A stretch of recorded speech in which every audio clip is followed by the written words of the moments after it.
7 dažniausiai daromos garbanotų plaukų formavimo klaidos, dėl ko tavo plaukai atrodo taip, o ne taip.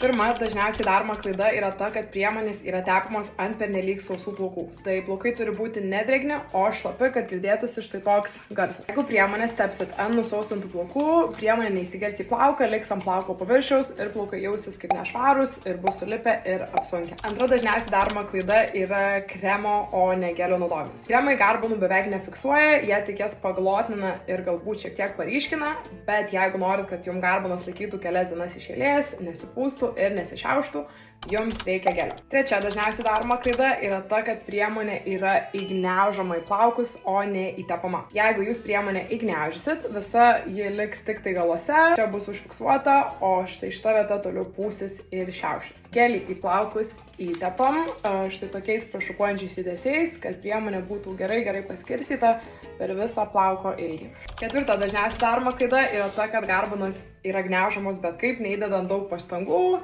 tik tai štaip galus ir viskas. Jeigu norit, kad jums plaukai susigarbanuotų stipriau ir gražiau, garbanus turi gniaužyti labai stipriai. Sudedat rankas tarsi dubenėlį ir iki pat šaknų garbanas kaip spiralės gražiai sudedat ir gniaužot. Vaizdas turėtų būti štai toks. Atsiminkit, kad garbanose neturėtų būti jokio pasišiaušimo, nes jeigu plaukai bus pasišiaušę, kol yra dar šlapi, jie bus dar labiau pasišiaušę, kai bus sausi. Penkta dažniausiai daroma klaida yra ta, kad garbanos yra džiovinamos be difuzoriaus antgalio. Jeigu garbanas džiovinsit su stipria džiovintuvo srove, ji jums išpūs plaukus ir išardys visas tas gražias ką tik suformuotas garbanas. Galit garbanotų plaukų nedžiovinti visai ir palikti išdžiūti natūraliai, bet jeigu jau pasirenkat džiovinti, tai džiovinat tik su difuzoriaus antgaliu. Šešta dažniausiai daroma klaida yra ta, kad džiovinimo metu garbanos yra visai taršomos, liečiamos ir gniaužamos su difuzoriu. Apie teisingą garbanotų plaukų džiovinimą aš esu padaręs atskirą video 7 garbanų džiovinimo taisyklės. Septinta dažniausiai daroma klaida yra neišgniaužamas, susidaręs kietas sluoksnis, šlapias plaukų efektas arba kaip aš vadinu kestas. Jeigu viską darėte teisingai,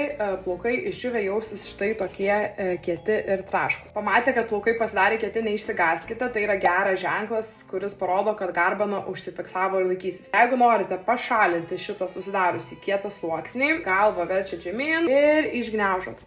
Ir tas kietumas dingsta ir plaukai tampa purūs ir minkšti. Ir štai rezultatas. Jeigu viską darėte teisingai, turėtume turėti pures, minkštas garbanas be jokio išsipūtimo ir išsišiaušimo.